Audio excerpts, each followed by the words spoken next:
Hi, I'm Rich Fournier, and in this episode, I sit down with Elizabeth Novoa, who began her career as an office administrator and now successfully serves as the broker manager at a high-level producing office at Century 21 Miller in Oakville, Ontario. Now, Elizabeth's 14-year journey in real estate has made her completely aware of the pitfalls of the industry, and she shares how that led her to the realization that mindset is imperative to success. She offers actionable strategies that you can implement in your business today. And she mentions a life-changing book that she lives by. So stay tuned. Have you ever wondered why some people thrive in all areas of their life? Welcome to the Peak Results Academy podcast with your host, Rich Fournier. Each week, we interview industry experts who consistently dominate in the fields of health, business, and beyond. Our mission is to share their personal struggles and strategies so that you can create your own peak results. Welcome to the Academy.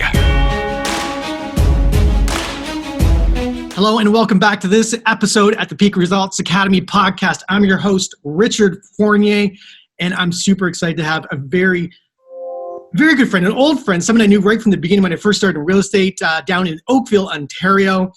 Today, she's a broker manager with Century 21 Miller in Oakville. Welcome to the show, Elizabeth Novoa. Thank you, Richard. I'm totally excited. And I got the last name correct. You got it perfectly. Perfect. Well, listen, thank you so much for being on our show today. And as you are aware, our podcast is about trying to figure out what creates a peak result in someone's life, their business. And today, of course, we're talking all things real estate. And our listeners want to know what creates a peak result in the business of real estate. And you have such a broad depth of experience as a past producing agent in the business, broker, and now as a manager, team leader of a brokerage, really leading other agents and really getting a macro view on what's creating results. So I'm super excited to pull that information out of your brain today. So thank you. Awesome. Thanks for having me. So crazy time that we're in. Don't like talking about COVID. Like to be positive and focused on what we can create in real life. It's been a crazy time. So I appreciate you spending the time with us. I know how busy you've been. Maybe you can get a bit of background about yourself. You've been in this industry for, I think, a little over 14, 15 years. Yeah, it's about 14 years coming up. So right out of high school, I actually started as a front desk admin at a real estate office, which a lot of producing agents start in that realm. So I was a front desk administrator, realized I loved real estate, got into real estate, became a salesperson, an award winner, sold for 10 years, and I've been licensed since I was 21. And I've taken on management because I was always really interested in the leadership aspect of the industry, and also just learning about the back end of the industry. Like management is a whole different animal than a salesperson, much different. However, I do believe having being in so many different roles is a huge benefit as a leader and within this industry, and to provide to our agents as well. Well, I absolutely agree. If somebody has not produced and been in the trenches and been yelled at, screamed at, been in multiple office situations, had deals go sideways and south, been involved in inspections, the anguish and emotions involved in a real estate deal, they have no... You get it. You're right. They have no business being in a leadership role. My personal opinion, and I know that's going to grade some people out there today, but that's fine because it's true. Yeah, within this business, as you know, you learn by experience, right? We can learn as we go, tutorials, you can learn so much in this industry, but unless you're actually in it and play it and in the trenches and on the street learning, you're not going to fully grasp the industry. Yeah, and this is where I'm really intrigued with your viewpoint, your experience, your macro view, top-down looking in, and being not only top-down looking in on other agents, and you are in a very high-producing office in downtown Oakville, one of the best in the country, one of the best in the world, a major team out of that office, major producers, I think I won't name them because I'm going to be asking some of them to come on the show eventually because they are very large producers. So you have this depth of experience that is extraordinary. And Oakville's a unique market. You're dealing with very, very expensive properties, different type of clientele. And so today I really want to dig deep inside your mind. And just so very few people produce a living in real estate, never mind thrive and create an extraordinary life in real estate today. So through all of your experience, do you guys have a special cup full of magical liquid that you give agents that produce really well? Like, do you take them to an extra cave and teach them the secrets of the business? Like, what is the magic of production in real estate?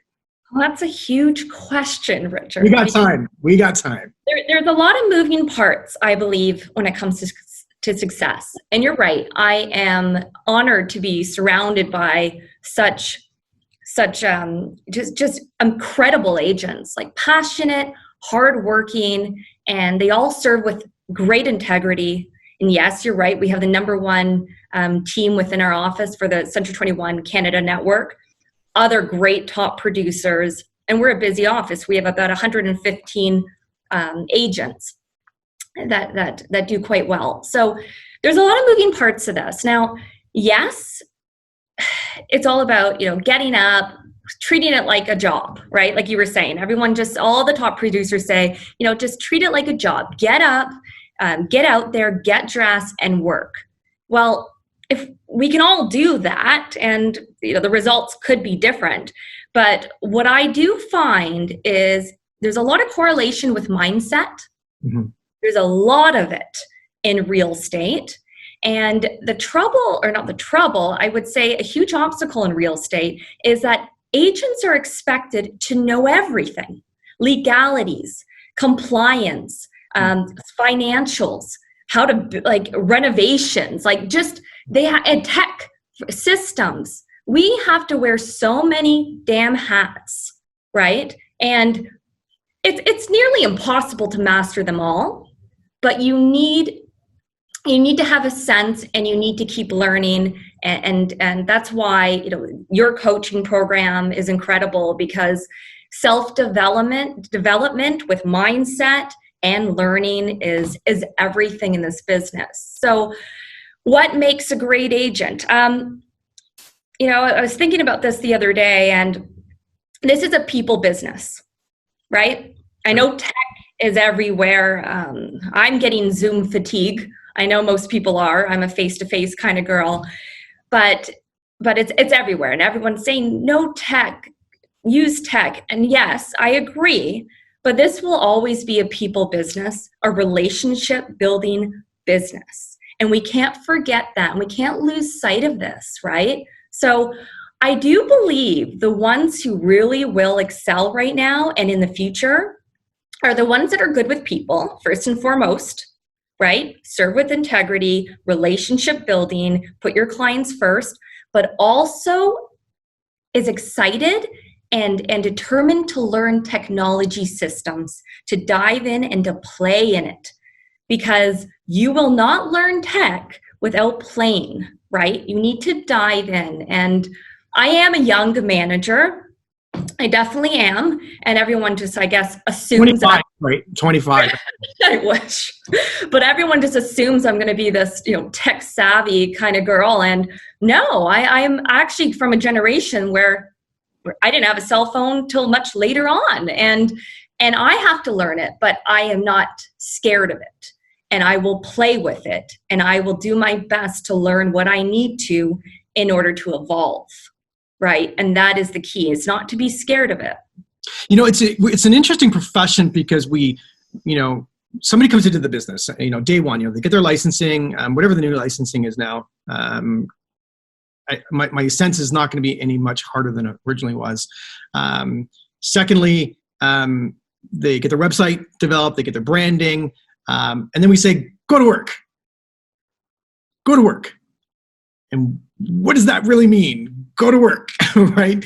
Or talk to people, but then we expect people to go to communicate on a daily basis with hundreds of people asking them the questions, do you want to buy or sell or invest in a piece of property one way or the other, today, next week, next month, next year, 3 years from now? And then we expect them to do this on a consistent basis.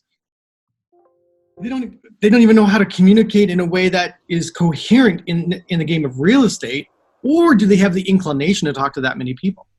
But we expect them to do it without any training to know how to change this thing in their mind. And this is where there's such a big disconnect, I feel, in our industry where, I mean, you take huge pride in self-education in terms of the mind. And I know you're in coaching programs and you have a whole other part of your life that I'm sure is going to be announced sometime soon.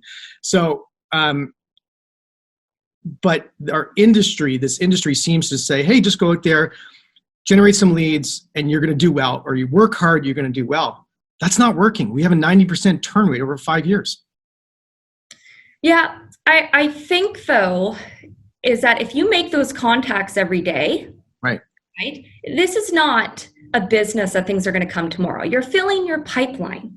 You're filling your pipeline, which means while you're filling your pipeline, maybe you won't get any business at that time, which leads to discouragement, right? And this is where agents start to drop off, which leads to inconsistency, right? So the ones that are resilient and consistent will eventually make it, right? And when I started sales, it's different now before the do not call list regulations and whatnot, but I was a huge cold caller. And I remember no one likes it. No one likes a cold call, right? But I saw the results occurring weeks after week, slowly. And then that's what motivated me to do more. So you need to do things consistently to see some results. So it motivates you. It almost like it gains traction to keep going.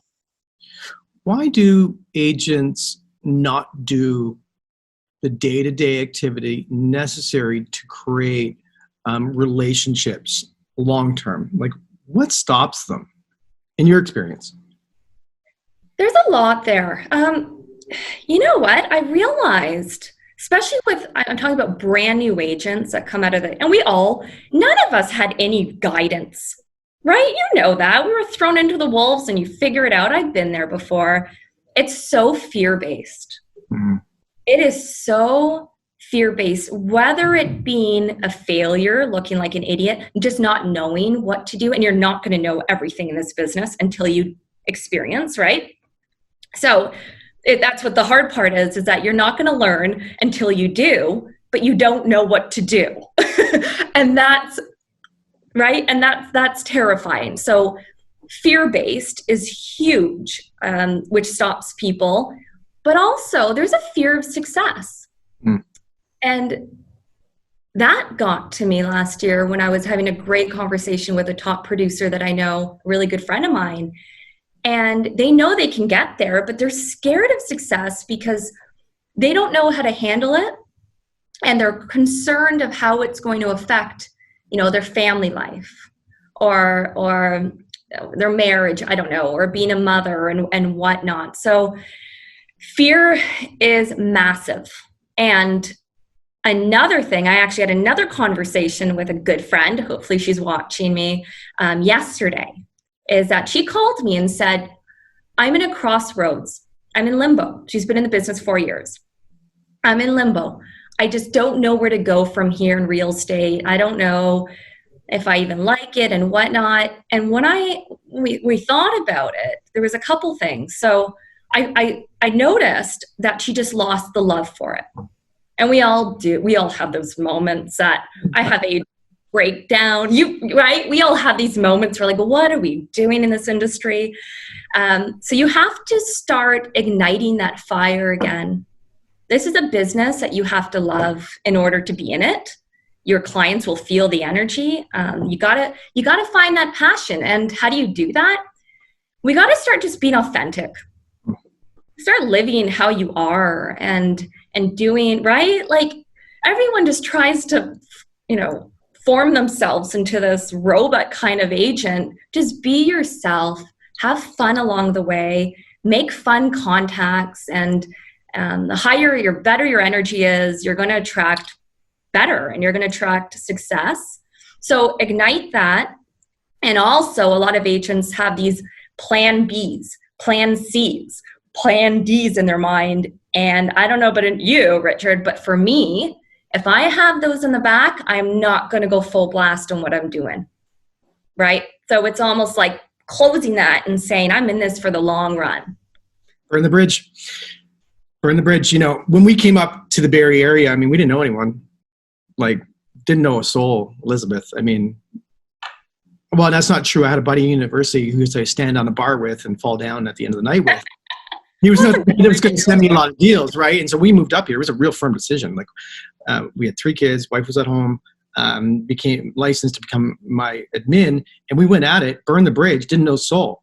And you know, I don't want to talk about numbers, but we did really, really well. And I really thought about that process and why.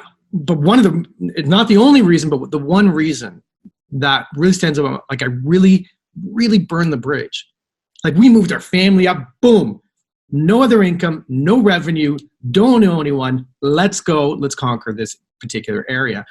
And that was an emotional, like, whoa, here we go, right? No bill, no revenue, you know, just didn't even know the neighborhood that we lived in. Like it was, you know, now we know the area really well and we have an understanding of what we should do or shouldn't do. But man, that, like, if I didn't, we were bankrupt. It was over. It was done, finished. Everything we'd ever done was for nothing. Like it was over. And sometimes I think you got to put yourself in that position. Yes. Because if you don't, you're not going to do it. Because you're going against the grain. And that was what I was talking about. We put people in this position to have to talk to lots of people every single day. Most people don't want to talk to that many people every day. Yeah. Right? And this is where I so resonate with what you're saying, and I can see how much you believe it, that sometimes it's better just to burn the damn bridge and just go for it. But why do we have a plan B? Why, like, for example, like the agents Utah, why do they have a plan B? If they want to be in the game, why do they have a plan B? Yeah, I think, well, I think this is the industry, is a lot of agents are in here, are in this game either part-time or as a hobby to do something. Like we know that, right? It's usually a third, fourth career, right? And they're not full in. The ones that are full in are the ones that thrive. Right. And the ones that keep moving, right? So we're talking about this pause in time, and we're not going to get into, you know, negativity, and everyone is going through some type of, you know, obstacle right now, mentally, physically, financially. It's really sad. It's sad times. But mindset wise, you can either stop and go down, or to use this time to evolve. And I haven't stopped moving. And I think this will carry for the future as well, is that you just can't stop moving. Just start, and it sounds so juvenile. It's like, what do you mean moving? Always look into what's next, what's a good system, tweak your systems, what can make you more efficient. Just keep moving, because days will just flow by and you're going to be left behind, especially now, right? So, I agree with you. I think a lot of people don't move forward or keep moving, like you said, which is an amazing, just a simple word, but really strong concept, is if you don't keep doing something, you never figure out what works. And I think a lot of people, actually, I know a lot of people get stuck on the how. Is this going to work? Is this the right approach? Is this the right thing to say? Is this the right move? Do I look good on video? Do I not look good on video? Should I do it this way? Should I do it that way? And they stop themselves from actually executing an idea. They get so caught up in, oh my God, is this going to work? Or is anyone going to like it? I know my peers they're going to laugh at me, and so on and so forth. And then they don't do anything. And I think Steve Jobs said it correctly. You cannot connect the dots looking forward, because you have no idea. You have no idea how it's going to work out in the future, aside that you know it's going to work out. You don't know the path. All you do is you go and you maneuver. Yes, you pivot. And they don't, because they're so scared of it not working. Yes. And that is that thing that they don't just keep moving forward. And, you know, you've been able to do that. I've watched some of your agents in your office on social media keep moving forward. There's a gentleman in particular I know he's really starting to push forward on video. He's doing a great job. Wasn't his forte previously, but now he's doing it. Mm-hmm. And I love watching him. Doesn't know I'm watching him, but I know he's pushing. He's getting outside his comfort zone and doing things that are necessary to communicate with the public in a way that he's able to do it. He's not standing still. Yeah. And, I'm a big reader. Mm-hmm. And I'm a huge David Goggins fan. Huge David Goggins fan. I know he's a little bit, intense for some people, but it resonates with me. I was a really big athlete growing up.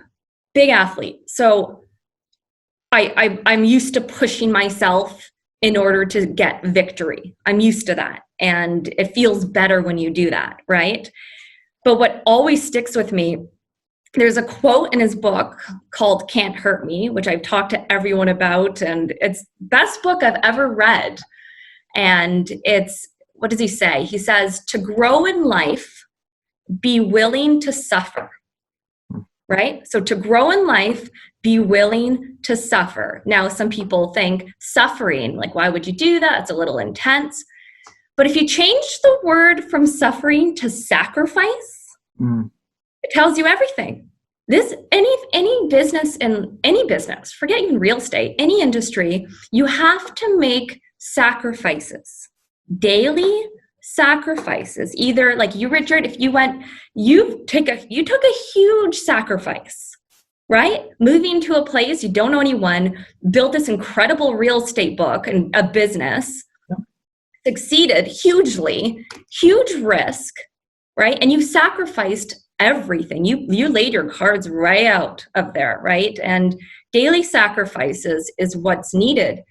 But I think that's just in general, as the people that are the go-getters and the ones that are not. It's not going to come to your lap. You need to hunt for business. This is sales, right? Pitfalls, right? It's a great book. I did the audiobook, and because it was so long. I mean, I think it was hours and hours and hours. The audio, the best book I've listened to and been involved in my entire life.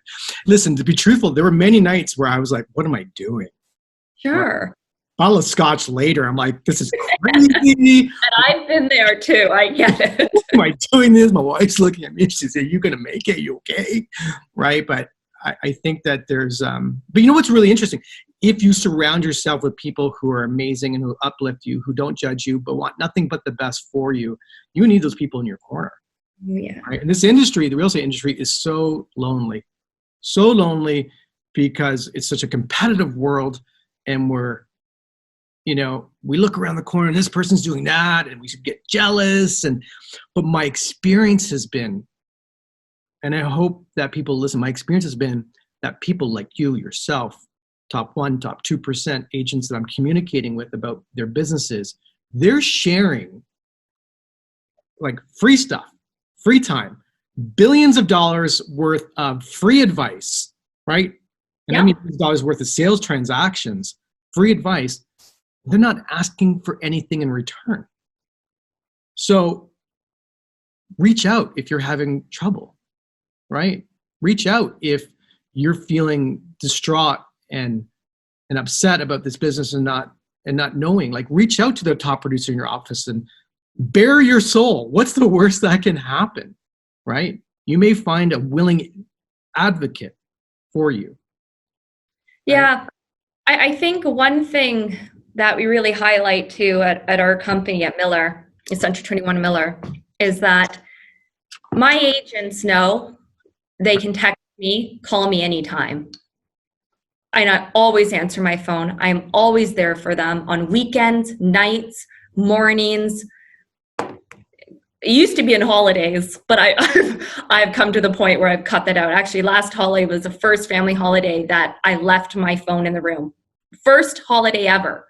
But I'm always there for them to just even run past something. So you're right. It's such a lonely business. I actually did a segment video on that a couple of years ago because people think this business is so social. No, you're on your own, right? And there's many times where agents, or even me as a manager, we just need to run past something. Like, oh, I have this idea. Can you just be a sounding voice? Can you just look through this offer? I'm in this situation. What do I do? And thankfully, I was in the business for so long, right? So that I can do the street talk. I call it street. There's compliance learning, book writing or book learning, and then it's transactional street learning, right? And that is one thing I really pride myself in, is that I try to do so much and sacrifice my personal life, sacrifice my family life to be there for them so they don't ever feel as though they're totally alone. And in this time, I know there's a lot of managers really heavy hitting in communications, but I've already been doing that. I've been doing that, I think, from day one, or at least try to. And there's so much we can do, right, as a leader with 115 agents. But I really pride myself in being available. Not only to our agents, I have other agents from different companies that call me, and I'm not trying to sell them. To be honest with you, I'm not surprised. I mean, even I have a buddy down in Burlington who I call on a lot of deals. There you go. And he was the guy that helped me get in the business, and he was my partner originally. I think you might remember Jason. I still call him, like, Jason, how would you structure this? What would you say? I still do, 11 years later, right? Because he's a guy that I know knows how to structure a deal and how to communicate appropriately. And you need someone in your corner. When you look at new agents starting today, Elizabeth, if you were to give them 3 pieces of advice today to get started during COVID, right? Because truth is, even if you're just starting, even if you've been in the business for a while, you're getting started again. Oh, I think, right? I actually think everyone is. Right. Like, this is like the whole industry has to restart and how to do it in such a way that empowers their clients and consumers and makes them feel comfortable to transact in this sort of environment. What kind of advice would you give? So it's obviously not a hard sale, right? Like, I think people get the wrong impression in order to get contacts or clients that you always have to talk about real estate. That is complete BS.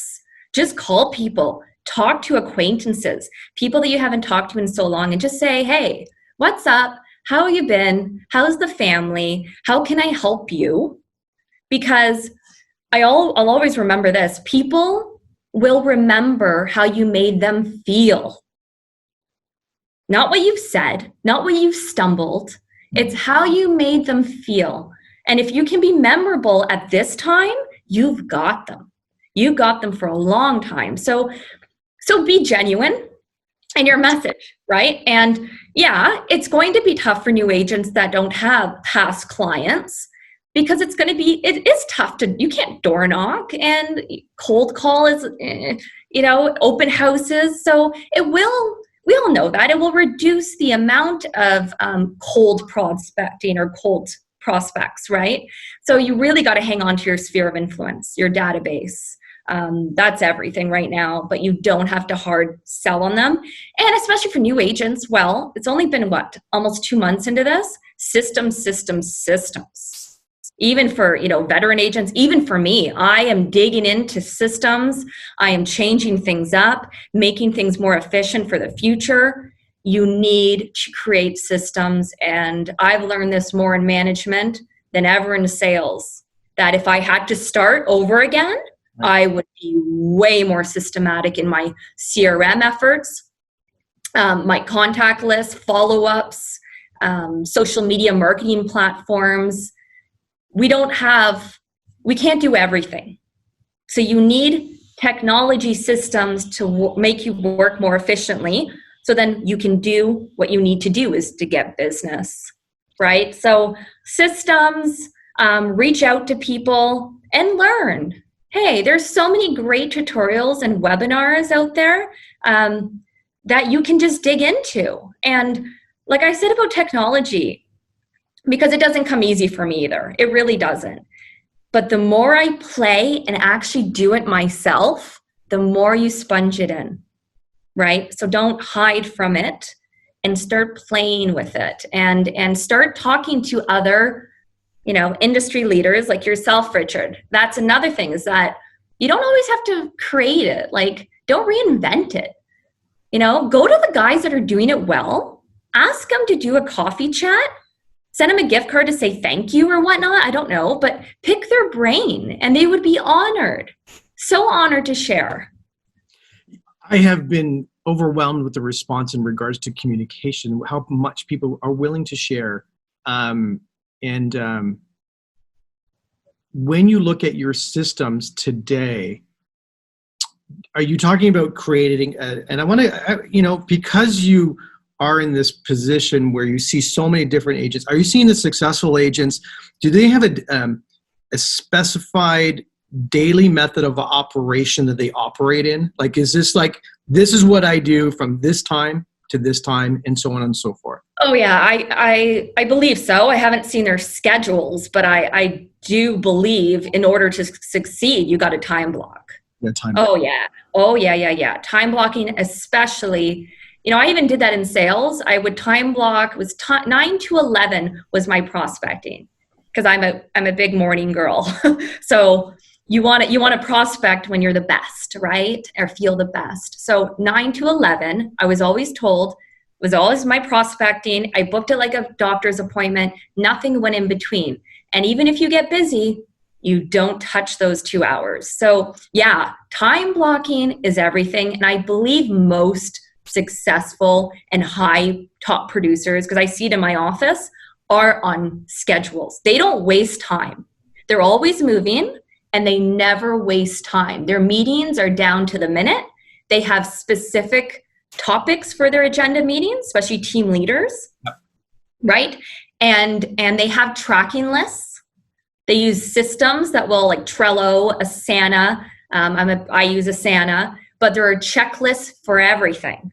And so our systems that I'm kind of recreating and whatnot are more front desk system, onboarding, offboarding, which is a lot. There's a lot there because we have a lot to offer and a lot of tech platforms that we have to teach and whatnot.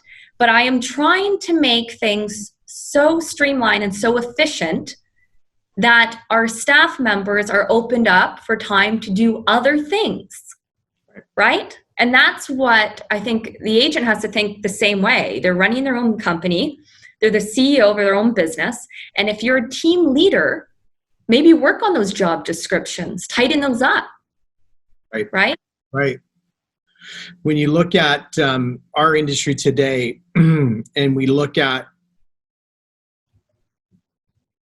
the bigger tech companies in the US, and you have a very interesting vantage point sitting in the position that you're today. And I know the Miller organization has sent you around and you traveled inside the industry, which kudos to the organization for doing that.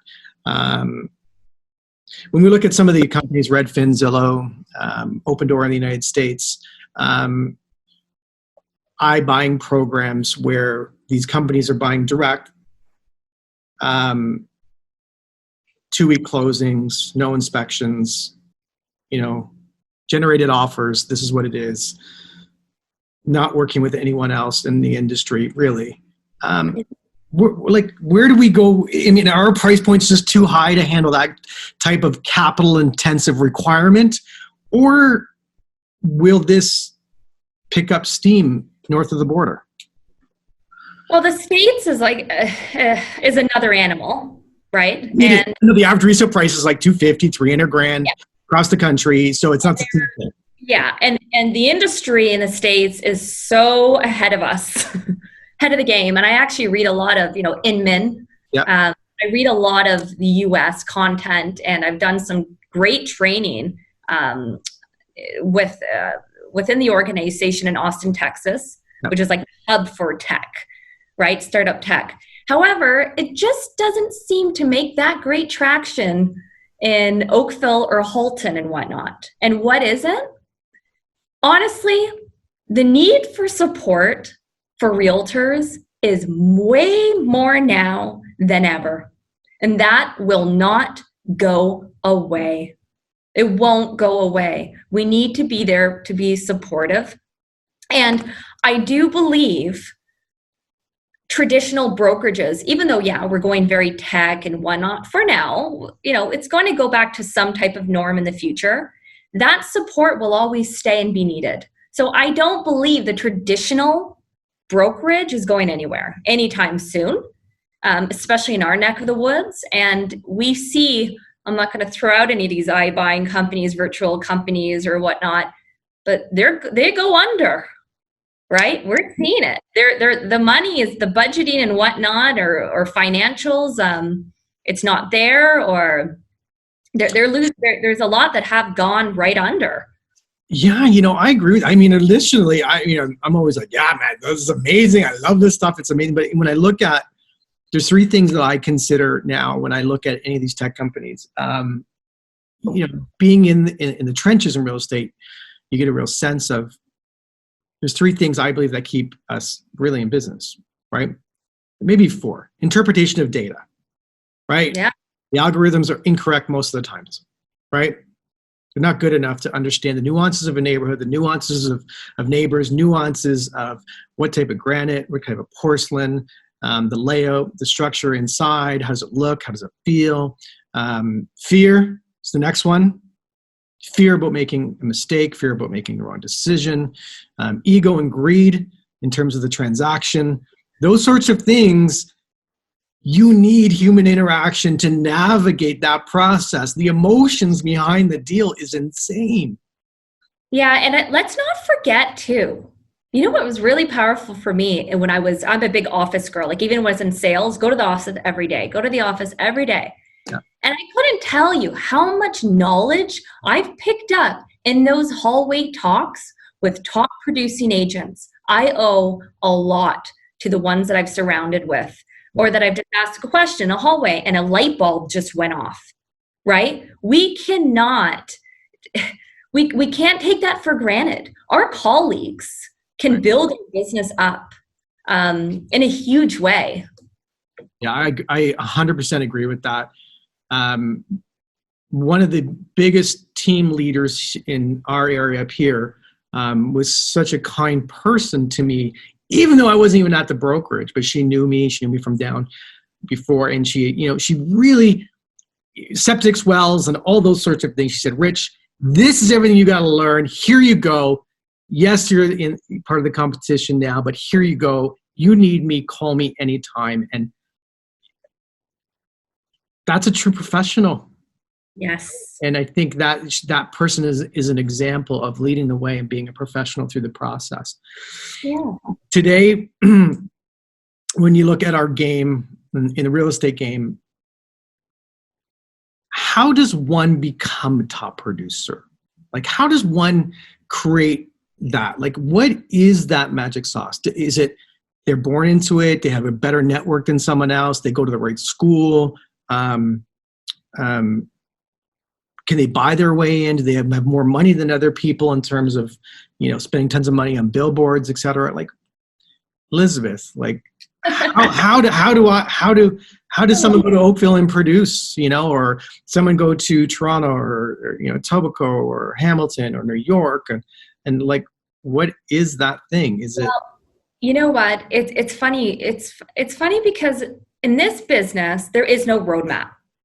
There is no roadmap. A new agent doesn't come on and I say, here's a roadmap. This is what you're going to do. And you're going to be a top producer. Because as you know, if you have coaching clients, some will be $1 million producers and none will, or some will just fall out and you've shared the same content, right? You shared the same content. So it's really per individual. Okay. And the individual agent, again, they have to be consistent, they have to keep moving, and they have to find what works for them. Once they start working and getting business, the confidence, right? So value proposition as a brokerage and as an agent is everything. You got to know your value, because if you don't know, you're going to have no confidence. And you're going to go into those listing presentations up against these heavy hitters that are going to blow you out, right? So unless you have a strong value proposition, which you have to find on your own, like We all do. We all have to kind of find what our niche is. I'm a huge SWOT analysis girl. Again, I'm a very basic, pros and cons work for me, and SWOT analysis, business planning. I'm a huge business planner, but I break it down by little steps. And I'm just a very old school, simple systems in order to consistently produce and whatnot. But I believe that you got to find your own way, and you can only find your own way if you take action and do. And there's a lot of agents. There's tons of agents that just don't do. Well, then you're never going to find your way, right? So just take action. What started this whole journey for me, Elizabeth, was what you just said right there. I was facilitating a course, your neck of the woods, about 6 years ago, maybe now. And this gentleman came up to me and said, Rich, I know what to do, but why don't I do it? That one question changed everything about my life. Really, it did. It's been the most annoying question that I've ever heard in my life. I know what to do, but I don't execute on the knowledge. And it literally changed everything about my life, because I've been on a hunt to try to understand how to fill the gap between knowing and doing. Sure. That is the magic. And, all the tips, tools, tricks, lead gen strategies, capture pages, websites, they're 5% of the business. No, that's what I mean. I think you do need that structure. And you could COVID, the internet has become way more important in terms of connecting. Yes. But it's the 95% that is missing. And we have the 5%. You can buy the lead gen, you can buy the website, you can buy the branding, you can buy the look, you can buy that. But there's a whole other portion that you can't buy. You have to develop. Yeah. And that's where I think that's the stuff that fills the gap. And that's the most intangible. It's the woo-woo stuff that some of us talk about in terms of intention, right? Yeah. So you're an extraordinary human being to be able to navigate from production to helping other people produce, and to navigate that process in your mind to run and help run a brokerage it's a different type of person. And I appreciate what you do. Very few people can do that. And to work with so many strong personalities. There's a few who already know what they're talking about, but there are a few. Again, though, I am one of them. So let's not forget, I come from sales. Right out of high school. This is all I know. And not only that, I'm an investor. I love renovations. I have rental. I am very acquainted with a lot, the whole realm of real estate from a very young age. And I can relate to them because I am one of them. I can have a strong personality somewhat. And I get where they're coming from, but I have a lot of compassion for them. Because I know how tough it is. I know the pressures involved. I know the stress is involved. And that stress, and when you're an entrepreneur and you're on commission, it's always there, no matter how much. And if you're a top producer, another thing I realized, they have just as much stresses because they don't want to fall. Once you reach a pinnacle point of success, you can't go down. Do you know how stressful? I've had many talks, how stressful that is to keep that top level tier presence of your team and whatnot, and you drop an award level. That's huge.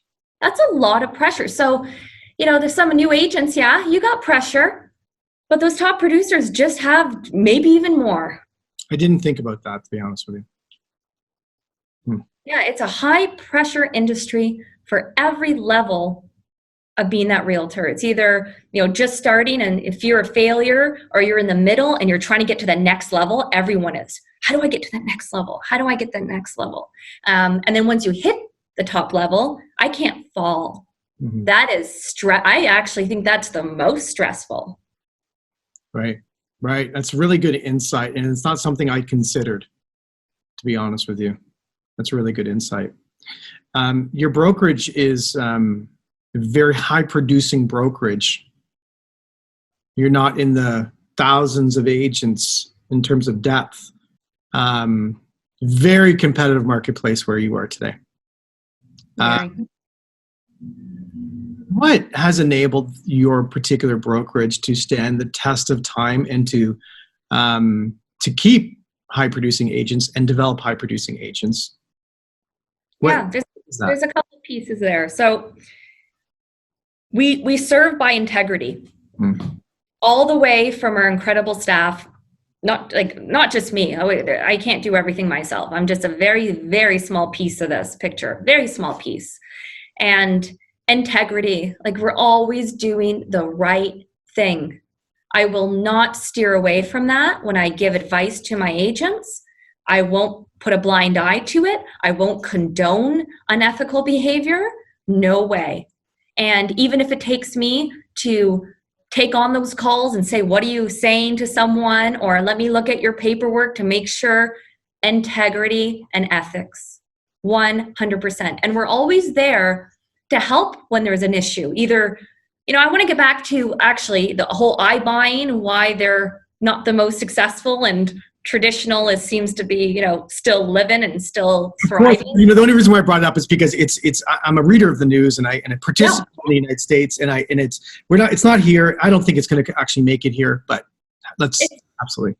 Yeah, it's buzzing, right? And we have to remember, because we've been in the business like the same time frame. Yeah. Think about all the regulations now. FinTrack, right. Do not call us, Castle, RICO, the board policies.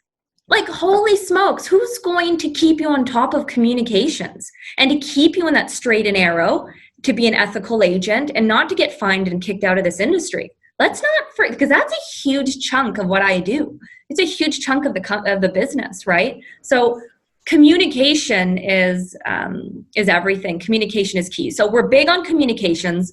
We serve and we encourage our agents to serve by integrity first, and we're independently owned, right? So we have the one office. Our broker of record, our leader is Bill Miller. He's been around over 50 years, very well loved, very good with people, knows his stuff, very experienced. I'm very honored to work side by side with him. But it's a personable office. Like, anyone can come through. My door is always open. And even if it's closed, they come in. They know it. They'll still come in. They can ask me whatever they want. They can vent to me. They have a place of comfort. No questions stupid, which is very important. Yeah, sure. And I think that's what has really, we're a very successful office, but we're very humbled. Yeah. We're very humble. We have a very humbled culture that we welcome everyone. And if you're a top producer or just in the industry, I treat everyone the same. And I always have, and I always will. And I think that's respected. Last question. Yeah. I'm speaking with a very knowledgeable, educated professional in our industry not long ago. And this person said, Rich, it's either you have it or you don't. You can't teach it. It's either it's innate or it's not. Forget about it. Nothing else. It's either you have it or you don't. And so I respectively disagreed with that concept. And I'd love to get your take on it. Yeah. Some people have amazed me and shocked me.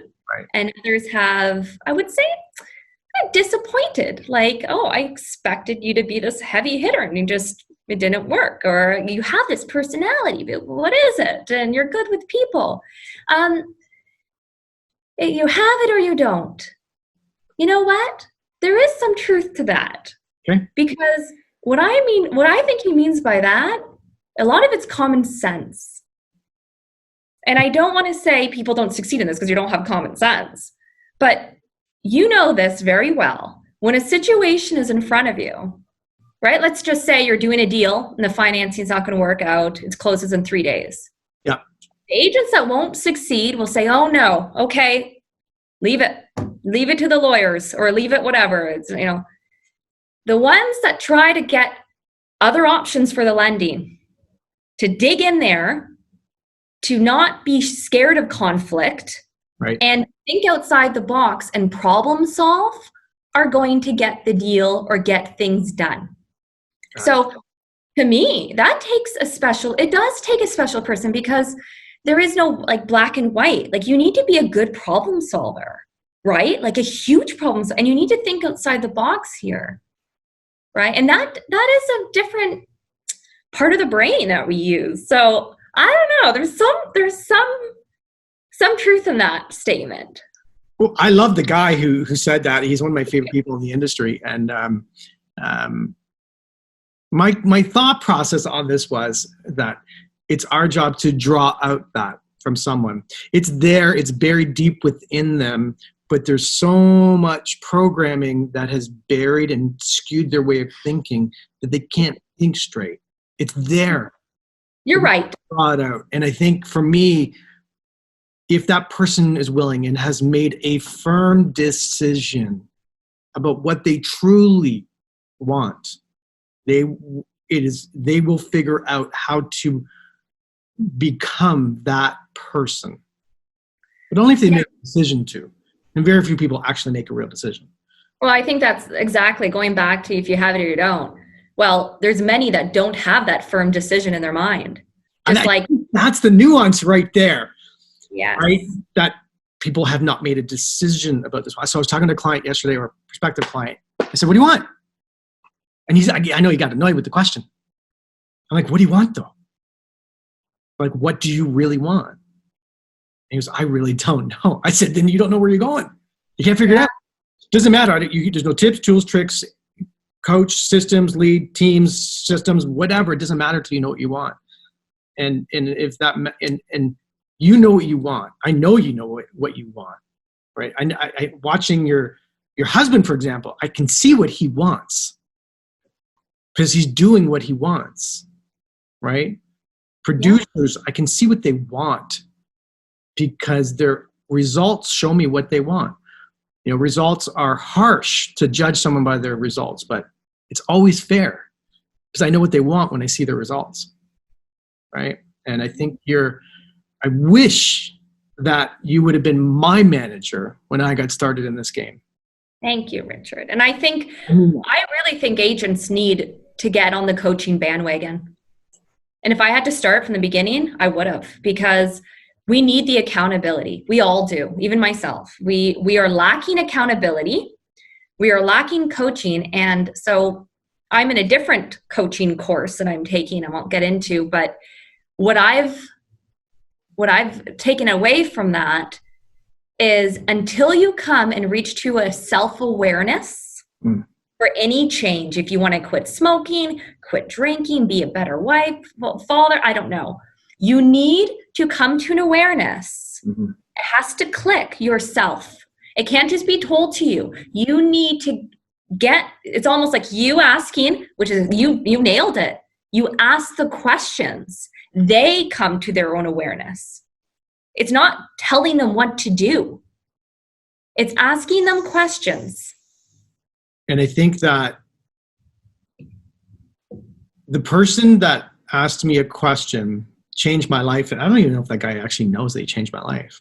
You should tell him. I think he actually is part of your network. Now, not your office, but your network. And I think that question is, what do you really want? Is the only question that we should ever ask, right? What do you really, really want? We live in a capitalist world that can enable you to create anything, but you got to kind of know what you want, right? Do you want 100 deals? Do you want 5 deals? Do you want 10 deals? Do you want to be number 1? Do you want to be number 2? Do you want to be number 3? Do you want to spend more time on the weekends with your family? What do you actually want? But most of us spend all the time trying to figure out how it's going to happen, and we haven't even made a decision about what we truly want. Right? So you can't figure out the how, because the how is irrelevant. You probably have clients that say, you know what, Richard, I don't want, I have agents that come to me and say, look, I want to be a mother first. Mm-hmm. I don't want to make, $500,000 a year. I don't want that. I want to make, 6 figures or $100,000, and I still want a balance in a life. There's nothing wrong with that. There is nothing wrong with wanting what you want, having a home life and a balance, that you're mentally healthy first. There's nothing wrong with that. And I feel as though agents think they always have to be this heavy, whatever is going to bring you happiness, right? Is that I want to help them, just like you help your clients, reach to whatever that they want. Not what we want for them or expect. It's not our it's their own expectations of themselves. Yeah, it really is. And I know that sometimes someone will come in and we start doing some work together and they leave the game of real estate because they've really figured out that's not what they want. Mm-hmm. I think that's the gift that you can give, is that they're not wasting the broker's time, they're not wasting anyone else's time, they're wasting their time, they're wasting their money, because it is a different game. Oh. You better love what you do every single day or else you will never like this game. Like it's all encompassing. Yeah. Right? And unless you like that, forget it. Don't bother. Hence why this is everything. Well, I can't wait to do some more work with you in the future. Somehow, some way, I know for sure that is going to happen. Love it. If someone wanted to get in touch with you, Elizabeth, what is the best way to reach you?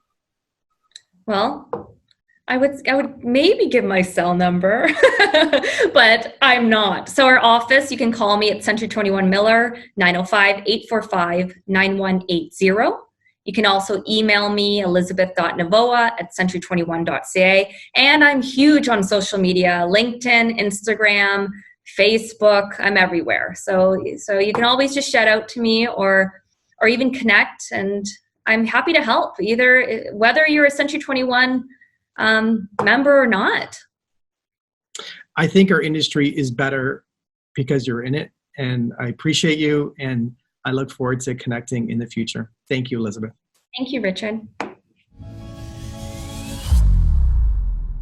Thanks for tuning in to today's show. If you like what you've heard and you're interested in seeing if you are fit to work with Peak Results Academy, here's what I want you to do next. Head over to peakresultsacademy.com/call. That's peakresultsacademy.com/call and book an appointment to speak with our team. We'll get on the phone with you for about 45 minutes and get you crystal clear on 3 things. Number 1, what do you really want out of life and your business? Number 2, what is not working for you today? And number 3, the exact strategy you should be using to create massive change in these areas. Remember, changing your life and creating massive results does not happen by itself. You need expert guidance to make it happen. We're helping clients all over the world create peak results in their health, in their businesses, and in their personal lives. To see if we can help you do the same, head over to peakresultsacademy.com/call. We'll chat soon.